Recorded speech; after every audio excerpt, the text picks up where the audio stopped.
السلام علیکم ورحمۃ اللہ وبرکاتہ۔ شرح الفقہ الاکبر۔ بسم اللہ الرحمن الرحیم۔ ومعنى الشیء ای معنی کونہ شیئا لا کالاشیاء اثباتہ بلا جسم ولا جوہر ولا ارض۔ تو گفتگو یہ چل رہی تھی کہ اللہ رب العزت کی ذات شے ہے لیکن دیگر اشیاء کی طرح نہیں۔ پھر اس کے بارے میں گفتگو ہوئی کہ اس کی ذات کی طرح کوئی نہیں ہے۔ پھر شے کا اطلاق بمعنی اسم فاعل ذات باری پر ہوگا، بمعنی اسم مفعول نہ ہوگا۔ فرماتے ہیں وَمَعْنَى الشَّيْءِ، اب شے کا معنی کیا ہے؟ تو فرماتے ہیں معنی کونہ شیئا لا کالاشیاء، یعنی اللہ رب العزت کے شے ہونے کا معنی کہ وہ دیگر اشیاء کی طرح نہیں۔ تو شے ہونے کا معنی یہ ہے کہ اثبات ہو، اثبات و وجود ذاتی، یعنی شے ہونے کا معنی ہے اللہ کے وجود کو ثابت کرنا۔ اللہ کا وجود ثابت ہے بغیر جسم کے، تو اللہ کے وجود کو ثابت کرنا بغیر جسم کے اور بغیر جوہر اور عرض کے، فی اعتبار صفات ہی، ٹھیک ہے، کہ اللہ رب العزت کی صفات کے اعتبار میں، کہ یعنی اللہ رب العزت کی صفات وہ عرض نہیں ہے، تو اللہ رب العزت کی ذات یعنی وہ جسم نہیں ہے تو بغیر جسم کے ہو گیا، اور یعنی نہ وہ جوہر ہے، ٹھیک ہے، اور صفات جو ہے وہ عرض نہیں ہے، تو ولا عرضن کا تعلق صفات سے ہے، ای فی صفات اعتبار ہی، اور اللہ رب العزت عرض نہیں ہے اپنی صفات کے اعتبار سے۔ لأن الجسم مترکب و متحیز، اس لیے کہ جسم جو ہے مترکب، اس لیے کہ جسم جو ہے وہ مترکب ہوتا ہے اور حیز میں ہوتا ہے، تو وہ اجزاء سے مرکب اور حیز میں ہوتا ہے۔ وذالک امارۃ الحدوث اور یہ حدوث کی علامتیں ہیں، یعنی حیز میں ہونا اور اجزاء سے مرکب ہونا۔ ایسے اللہ رب العزت جوہر بھی نہیں ہے، فرماتے ہیں والجوہر متحیز وجزء لا یتجزا من الجسم، اور جوہر وہ حیز میں ہوتا ہے اور ایسا جز ہوتا ہے جو جسم سے جدا نہیں ہوتا۔ تو اس کا مطلب یہ ہے کہ جوہر جو ہے وہ جسم کا ایک حصہ ہے، تو اللہ رب العزت نہ تو اجزاء سے مرکب ہے اور نہ مرکب اجزاء کا ایک جز یعنی جوہر ہے، اور نہ وہ صفات کے اعتبار سے عرض ہے۔ فرماتے ہیں والارض کل موجود یحدث فی الجواہر والاجسام، اور عرض ہر وہ موجود ہوتا ہے کہ جو جوہر و جسم میں پیدا ہو، وہو قائم بغیر، اور عرض تو غیر کے ساتھ قائم ہوتا ہے، لا بذاتہ، وہ خود سے قائم نہیں ہوتا، جیسے کہ رنگ ہیں اور والاکوان من الاجتماع والافتراق والحرکت والسکون، اور ایسے اجتماع اور کسی چیز کا جدا ہونا، حرکت و سکون میں آنا، ان تمام چیزیں انہیں کون کہتے ہیں؟ تو اجتماع و افتراق کا ہونا، ٹھیک ہے، وقت طعوم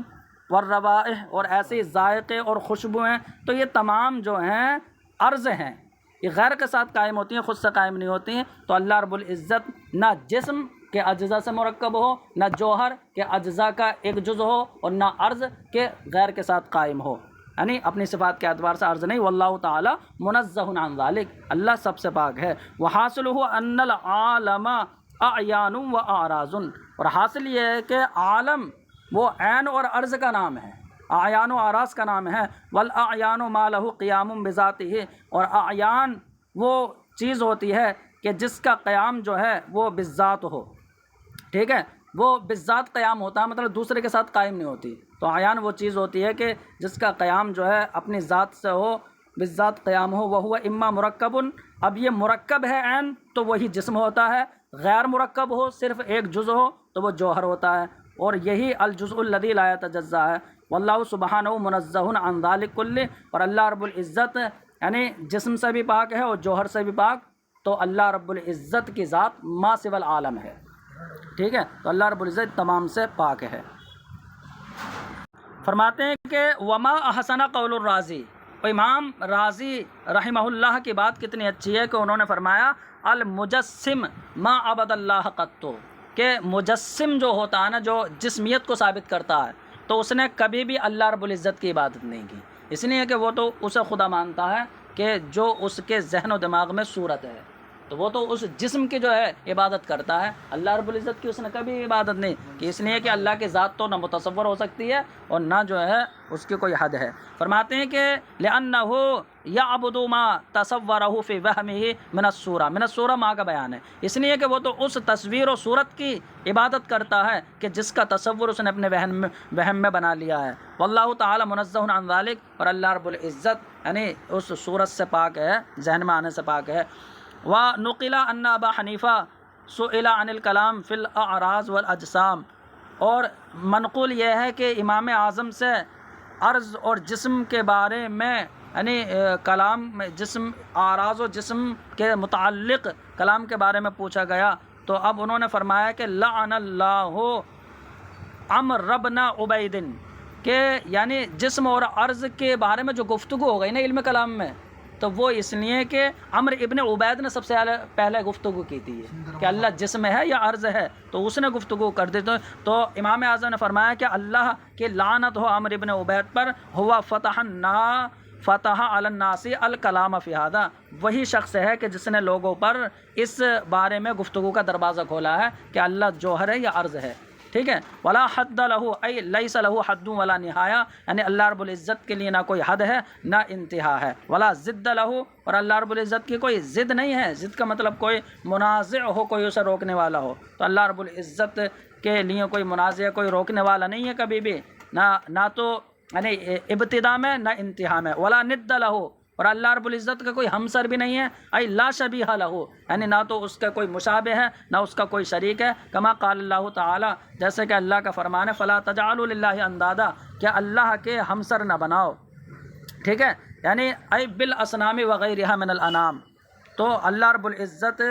کا جو ہے کوئی شریک نہیں ہے، جیسے کہ اللہ رب العزت نے فرمایا کہ تم اللہ کے ہمسر نہ بناؤ بت وغیرہ کسی مخلوق کو۔ ولا مثل لہ، اور اللہ رب العزت کا کوئی مثل بھی نہیں ہے، یعنی کوئی اس کا معنی بھی ہمسر ہے، ٹھیک ہے، ای لا شبیہ لہ، اللہ رب العزت کی کوئی مشابہ نہیں ہے اور نہ اس کا کوئی ہمسر ہے۔ ولا نوع لہ حیث لا جنس لہ، اور اللہ رب العزت کی کوئی نوع کا بھی نہیں ہے کہ ایک نوع کا اللہ کی نوع کا کوئی ہو، کیونکہ اللہ کی کوئی جنس نہیں ہے، کیونکہ جنس میں تو نوع شریک ہوگی۔ فرماتے ہیں کہ اللہ کی کوئی نوع نہیں، کیونکہ اللہ رب العزت کے لیے کوئی جنس نہیں ہے۔ فرماتے ہیں کہ وقت طائفتان فی باب الصفات فطائفۃ غلط فی النفی و طائفۃ غلط فی الاثبات، فرماتے ہیں کہ باب صفات میں دو جماعتوں کا جھگڑا ہوا، دو جماعتوں نے جھگڑا کیا۔ اب ایک جماعت نے تو صفات کی نفی میں غلو کیا کہ اللہ کی صفات ہے ہی نہیں، اور ایک جماعت نے صفات کو اس طریقے سے ثابت کر دیا کہ انہوں نے جو ہے وہ مخلوق کی طرح ثابت کر دیا صفات کو، کہ ہماری طرح صفات ہیں، ہمارا طرح سننا دیکھنا ہے، جسم ثابت کر دیا۔ تو فرماتے ہیں دونوں ہی جماعت جو ہیں یہ غلو اور تقصیر میں پڑ گئیں، کہ ایک نے تو اتنا غلو کیا اور ایک نے اتنی جو ہے تقصیر کر دی، متوسط طریقہ ہمارا ہے۔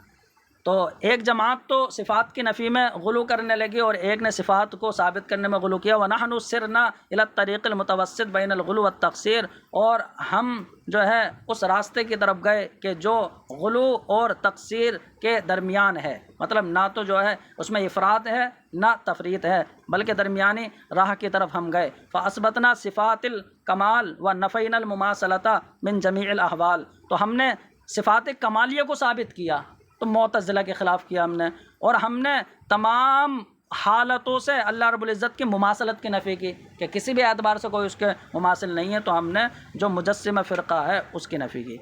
بقیہ انہ یتوہم من قولہ تعالی لیس کمثلہ شیء، اب صرف باقی یہ رہ گیا کہ اللہ کے اس قول سے وہم ہو سکتا ہے کہ اللہ کے مثل کوئی نہیں ہے، کہ ان ہذہ الصفات لا تکون الا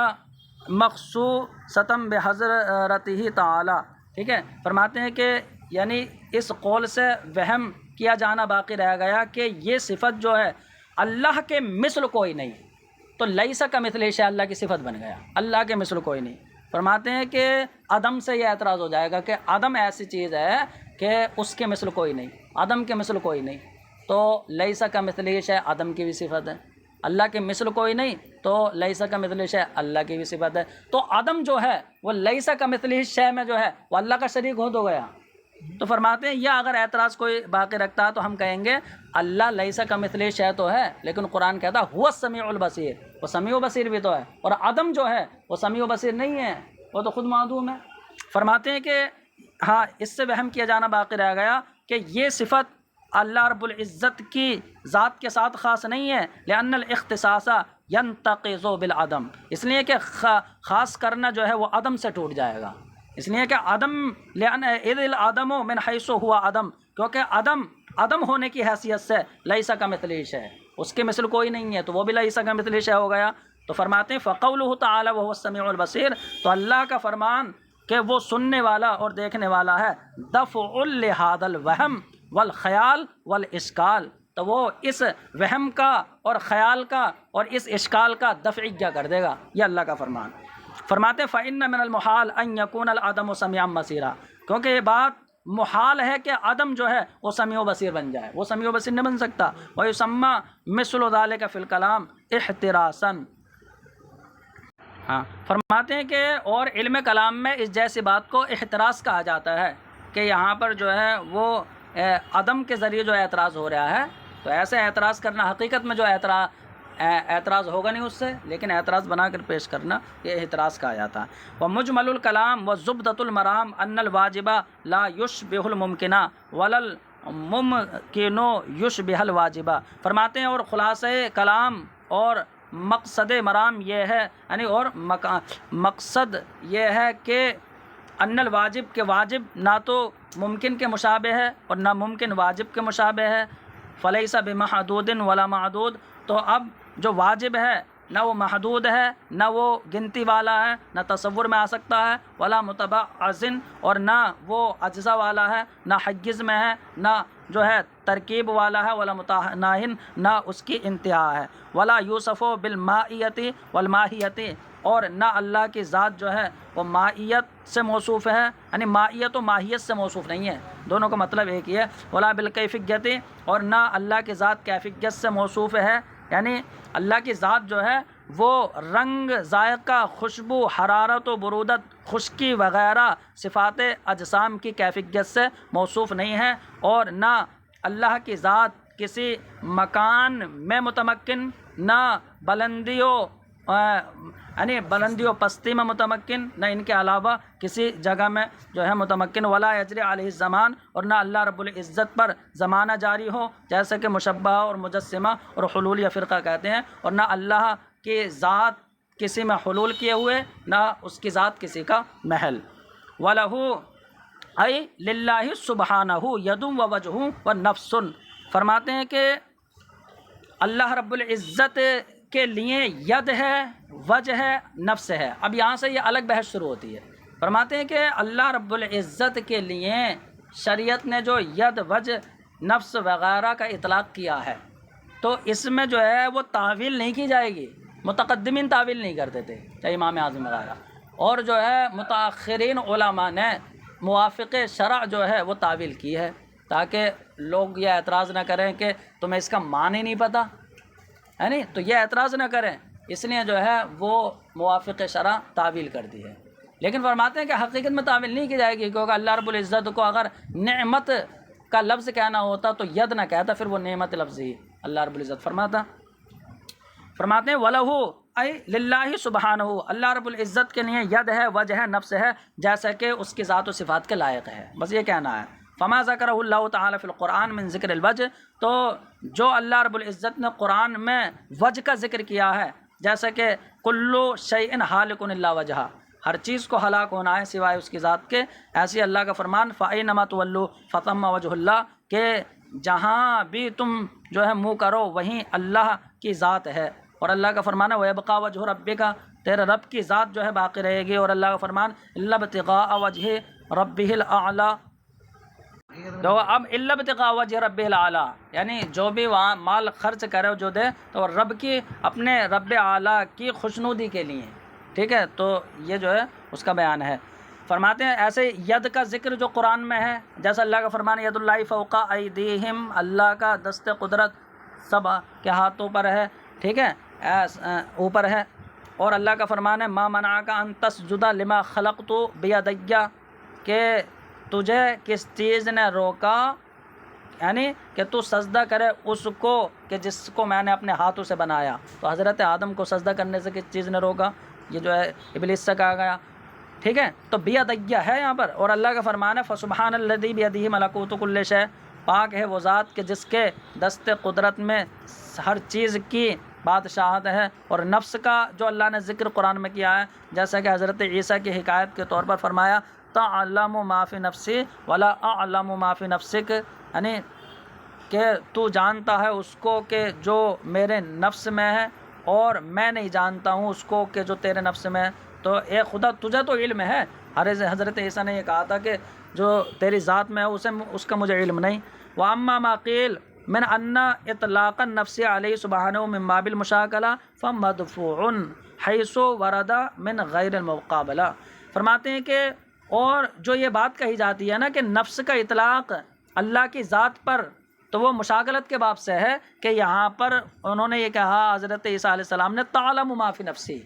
تو جانتا ہے کہ جو میرے نفس میں ہے، لیکن میں نہیں جانتا اس کو جو تیرے نفس میں ہے۔ تو یہاں پر نفسی اور نفسک یہ مشاغلت کے طور پر حضرت عیسیٰ نے کہہ دیا ہے یہاں پر۔ تو کوئی اگر یہ کہے تو مشاغلت کے طور پر مطلب یہ ہوگا پھر بغیر مشاغلت کے نہ ہو، بغیر مقابلہ کے اطلاق نہ ہو، حالانکہ بغیر مقابلے کے بھی اطلاق کیا گیا ہے۔ تو جو یہ کہا جاتا ہے کہ نفس کا اطلاق اللہ کے ذات پر وہ مشاغلت کے باب سے ہے، تو یہ مدفوع ہے، کیونکہ بغیر مقابلے کے بھی آیا ہے، جیسے کہ حدیث میں انت کما اثنیت علی نفسک، کہ تو ایسے ہی ہے جیسے تو نے اپنی تعریف بیان کی۔ والتحقیق ان النفس باعتبار ماخذہ من النفس بالتحریک لا یصح اطلاقہ علیہ سبحانہ، فرماتے ہیں دیکھو نفس کا اطلاق اللہ رب العزت پر ہے۔ اب دیکھو نفس کا جو ہے ماخذ کیا ہے، اگر اس کا ماخذ جو ہے وہ نفس بالتحریک ہو، دل کا جو ہے وہ دل حرکت کرتا ہے، تو نفس بالتحریک دل کا حرکت میں آنا، اس سے اگر نفس ہو تو یہ اللہ کی ذات پر اطلاق نہیں ہو سکتا، ٹھیک ہے، کیونکہ دل تو جو ہے وہ مخلوق کی علامت ہے دل ہونا۔ اور اگر اس کا ماخذ نفیس ہو، پاک ستھرا، تو اللہ کی ذات پر اطلاق ہو سکتا ہے، کیونکہ سب سے نفیس تو اور سب سے معزز تو اللہ کی ذات ہے۔ فرماتے ہیں کہ تحقیق یہ کہ ان النفس باعتبار ماخذہ من النفس بالتحریک، تحقیق یہ ہے کہ نفس یعنی اگر یہ نفس بالتحریک سے ماخوذ ہونے کے اعتبار سے ہو تو اب اس کا اطلاق ذات باری پر صحیح نہیں ہے۔ وَأَمَّا بِاعْتِبَارِ أَخْذِهِ مِنَ النَّفِيسِ، اور اگر نفیس سے ماخوذ ہونے کے اعتبار سے اطلاق اس کا ذات باری پر جائز ہے، کیونکہ اللہ رب العزت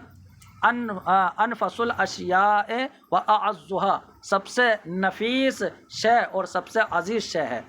ٹھیک ہے۔ وَكَذَا الْعَيْنُ فِي قَوْلِهِ تَعَالَى وَلِتُصْنَعَ عَلَىٰ عَيْنِي، اور یوں ہی لفظ عین کا ذکر ہے اللہ تعالیٰ کے فرمان میں، اللہ تعالیٰ کے یعنی اس قول میں کہ وَلِتُصْنَعَ عَلَىٰ عَيْنِي، اور چاہیے کہ تم جو ہے میرے سامنے پرورش، ہاں تمہاری پرورش جو ہے میرے سامنے کی جائے، ٹھیک ہے، تو ہماری جو ہے نگہداشت میں تمہاری پرورش کی جائے، تو یہاں پر جو عینی کا ذکر ہے۔ وَكَذَا بِصِيغَةِ الْجَمْعِ، اور ایسے ہی جو ہے عین اعین صیغہ جمع کے ساتھ اللہ کے فرمان میں ہے وَاصْبِرْ لِحُكْمِ رَبِّكَ فَإِنَّكَ بِأَعْيُنِنَا، کہ اپنے رب کے حکم پر صبر کرو کہ تم جو ہے وہ ہمارے نگاہوں میں، ہماری نگہداشت میں ہو۔ اور اللہ کا فرمان ہے وَمَا قَدَرُ اللَّهَ حَقَّ قَدْرِهِ، کہ انہوں نے اللہ رب العزت کی قدر نہ جانی جیسے کہ قدر کا حق تھا، تو اللہ رب العزت کی انہوں نے قدر نہ جانی۔ وَالْأَرْضُ جَمِيعًا قَبْضَتُهُ يَوْمَ الْقِيَامَةِ وَالسَّمَاوَاتُ مَطْوِيَّاتٌ بِيَمِينِهِ، ایسے ہی یہاں پر یہ ہے کہ یعنی ساری روئے زمین قیامت کے دن، ٹھیک ہے، اللہ رب العزت کے جو ہے قبضے قدرت میں ہوں گے، اور آسمان جو ہے اس کے داہنے دست قدرت میں لپٹے ہوئے ہوں گے۔ اور یوں ہی اللہ کا فرمان ہے الرحمن علی العرش استویٰ، کہ رحمان عرش پر جو ہے مستوی ہو گیا۔ فہوا، تو یہ کیا ای جمیع ما ذکر، جو تمام ذکر کیے گئے تمام لہو صفاتن، یہ اللہ تعالیٰ کی جو ہے وہ صفات ہیں، لیکن صفات کیسی ہیں؟ ای متشابہاتن، یہ صفات متشابہات ہیں بلا کیفن، تو اس کا مطلب بغیر کیفیت کے ہے کہ معنی تو معلوم ہے البتہ مجہول مراد ہے، اے مجہول الکیفیات، تو کیفیت ان کی جو ہے وہ معلوم نہیں ہے۔ اور ایک نسخے میں ہے وَلَهُ يَدٌ وَوَجْهٌ وَنَفْسٌ كَمَا ذَكَرَهُ اللَّهُ تَعَالَى فِي الْقُرْآنِ، تو ایک نسخے میں اس طرح ہے۔ تو جیسے یہاں پر ہم متن دیکھتے ہیں تو یہاں پر متن میں ہے وَلَهُ يَدٌ وَوَجْهٌ وَنَفْسٌ فَمَا ذَكَرَهُ اللَّهُ، فَمَا ذَكَرَهُ اللَّهُ، اور ایک میں ہے کما ذکرہ اللہ، بس یہ فرق ہے۔ تو فرماتے ہیں کہ ایک نسخے میں جو ہے وہ کما ذکرہ اللہ تعالی فی القرآن ہے، آخر تک عبارت۔ ولا یقال، اور نہیں کہا جائے گا فی مقام التاویل، یعنی مقام تعویل میں یہ نہیں کہا جائے گا، جیسے کہ یعنی یہ اس پر جو ہے بعض متاخرین حضرات ہیں مخالفین للسلف کے اس حال میں کہ وہ متقدمین کے مخالف ہو گئے، تو متقدمین کی مخالفت کرتے ہوئے مقام تعویل میں یہ نہیں کہا جائے گا کہ انا یدہ قدرتہ، کہ اللہ کا ید جو ہے اس کی قدرت کا نام ہے، تو یہ بطور کنایہ جو ہے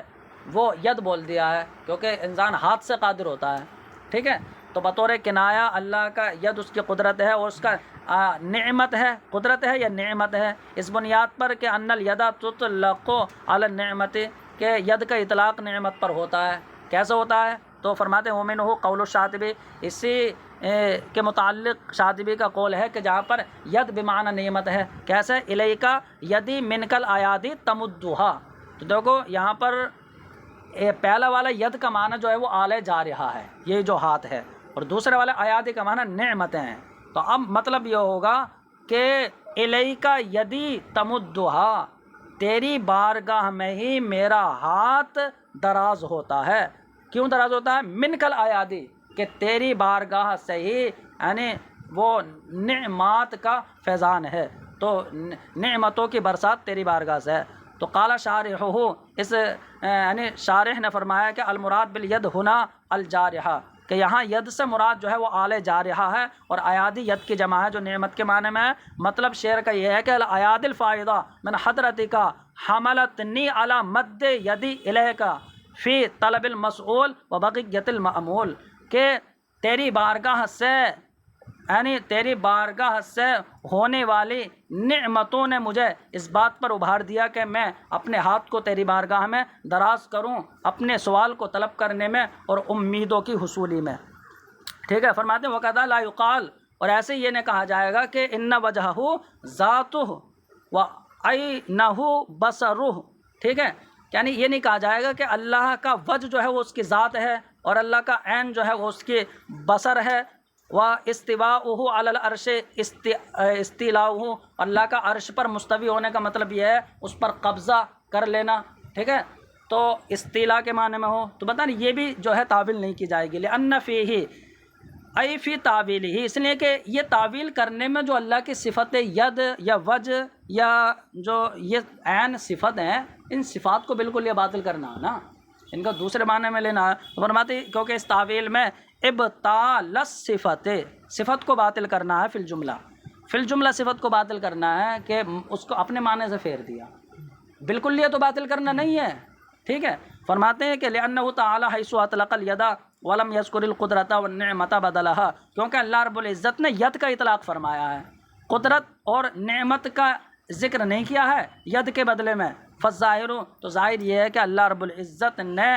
یعنی ید سے مراد وہ قدرت اور نعمت کے علاوہ معنی مراد لیا ہوگا، ٹھیک ہے، اگر قدرت یا نعمت کا معنی مراد لینا ہوتا تو قدرت و نعمت کا ہی ذکر فرماتا، وَهُوَ ای ابطال الصفت من اصلها و باثرها قول اہل القدر، تو فرماتے ہیں کہ صفت کو باطل کرنا فی الجملہ یہاں پر، اور صفت کو باطل کرنا اپنے اصل اور اپنے جو ہے بالکل اپنے اصل کے اعتبار سے صفت کو باطل کرنا، یہ تو قدریوں کا قول ہے کہ قدری لوگ جو ہے وہ اللہ رب العزت کی صفت کو باطل کر دیتے ہیں۔ تو فرماتے ہیں ابطال الصفت من اصلها و باثرها، تو اپنے اصل کے اعتبار سے، دونوں کو معنی اصل ہے کہ اپنے اصل کے اعتبار سے صفت کو باطل کرنا، یہ تو قدریوں کا قول ہے عمومی طور پر، کہ عمومی طور پر جو ہے قدری صفت کو باطل کرتے ہیں، اور معتزلی لوگ جو ہے صفت کو باطل کرتے ہیں خاص کر، ٹھیک ہے، بناء علی توہم لزوم تعدد القدماء، تو قدری لوگ تو عمومی طور پر صفت کو باطل کرتے ہیں، اور معتزلہ تو خاص کر جو ہے وہ ابطال صفات کرتے ہی ہیں۔ کرتے کیوں ہیں؟ اس بنیاد پر کہ تعدد قدما کا یعنی تعدد قدما کے لزوم کا وہم ہوگا کہ تعدد قدما لازم آئے گا، تو اس سے بچنے کے لیے ہاں فرماتے ہیں فإن صفت القدیم لا يكون الا قدیما والا فيلزم ان تكون ذاته محلا للحوادث هنالك۔ فرماتے ہیں کیونکہ قدیم کی صفت تو قدیم ہی ہوگی نا، ورنہ تو لازم ہی آئے گا کہ اللہ کے ذات جو ہے صفت اگر حادث ہو تو اللہ کے ذات محل حوادث ہو جائے یہاں پر۔ ہاں وهو منزہ عن ذلك، اور اللہ رب العزت اس سے پاک ہے۔ تو انہوں نے فرمایا کہ قدیم کی صفت جب قدیم ہی ہوگی تو تعدد قدما لازم آ جائے گا، اس لیے ہم صفت کو نہیں مانتے۔ وقد علمتا، اور آپ نے یہ جان لیا ہے کہ ہم صفات کو غیر تو نہیں مانتے ہیں کہ تعدد قدما لازم آئے، نہ عین مانتے ہیں کہ بالکل صفات کا تصور ختم ہو جائے۔ اب تو آپ نے یقین سے جان لیا ہے کہ ان صفات ہی سبحانہ لیست عین ذاتی ولا غیرہا، کہ اللہ کی صفات نہ تو اس کی ذات کا عین ہے نہ غیر ہیں، تو جب غیر نہیں ہے تو تعدد قدما کیوں لازم آئے گا؟ ٹھیک ہے، یعنی لازم نہیں آئے گا۔ ثم اکد القضیۃ، پھر امام اعظم نے اس مسئلے کو مؤکد فرمایا اپنے اس قول سے، ولاکن یدہ صفتہ بلا کیف، کہ ید جو ہے وہ قدرت و نعمت کا نام نہیں ہے تعویل کی جا، بلکہ اللہ کا ید جو ہے اس کی صفت ہے لیکن اس کی کیفیت معلوم نہیں، ای بلا معرفت کیفیت، یعنی اس کی کیفیت کی معرفت ہمیں نہیں ہے، جیسے کہ ہم اللہ رب العزت کی بقیہ صفات کی حقیقت کو پہچاننے سے عاجز ہیں، یعنی چاہے کہ اللہ رب العزت کی ذات کی حقیقت کی معرفت ہو، تو جیسے ہم دیگر صفات کی حقیقت پہچاننے سے عاجز ہیں، ایسے اللہ رب العزت کے ید کی کیفیت ہمیں معلوم نہیں۔ وغضبہ ورضاہ صفتان من صفاتی بلا کیف، ایسی اللہ کا غضب اور رضا یہ دونوں صفت ہیں اس کی صفات میں سے، ان کی کیفیت بھی جو ہے معلوم نہیں ہے، ای بلا تفصیل انہما من صفات افعالہ او من نعوت ذاتہ، یعنی یہ ہمیں کوئی کیفیت معلوم نہیں ہے، یہ تفصیل بھی معلوم نہیں ہے کہ یہ صفات افعال میں سے ہیں یا صفات ذات میں سے ہیں، تو کوئی ہمیں ان کی کیفیت معلوم نہیں۔ والمعنی ان وصف غضب اللہ و رضاہ لیس کا وصف ما سواہ من الخلق، فرماتے ہیں مطلب یہ ہے کہ اللہ رب العزت کے غضب اور رضا کا جو وصف ہے یہ ما کا بیان ہے من الخلق، یہ مخلوق کے وصف کی طرح نہیں ہے کہ جو مخلوق اللہ کے سوا ہے، فہما من الصفات المتشابہات، تو غضب و رضا یہ اللہ کی صفات متشابہات میں سے ہوں گے، حق تعالیٰ کے حق میں صفات متشابہات میں سے ہیں، جیسے کہ یہ مذہب امام اعظم کا ہے، جمہور متقدمین کی یعنی اتباع کرتے ہوئے، وقتدی بہ جمع من الخلف، اور اسی کی پیروی یعنی تمام متاخرین نے کی ہے، فلا یؤولان بان المراد ببغضہ و بغضبہ و رضاہ ارادۃ الانتقام و مشیت الانعام، فرماتے ہیں اور یہ تعویل نہیں کی جائے گی کہ اللہ کے غضب اور رضا سے مراد جو ہے وہ ارادہ انتقام ہے، تو غضب سے مراد ارادہ انتقام اور رضا سے مراد وہ انعام کا ارادہ، یہ مراد نہیں ہے۔ اول مراد بہما غایتہما من النقمۃ والنعمۃ، اور یہ تعویل بھی نہیں کی جائے گی کہ غضب و رضا سے مراد وہ ان دونوں کی انتہا کیا ہوتی ہے یعنی انجام ہے، تو انتقام کا انجام دشمنی ہوتا ہے اور انعام کا یعنی انجام کیا ہوتا ہے نعمت کی برسات، تو مطلب کہ نقمت و نعمت بھی مراد نہیں ہے، ٹھیک ہے۔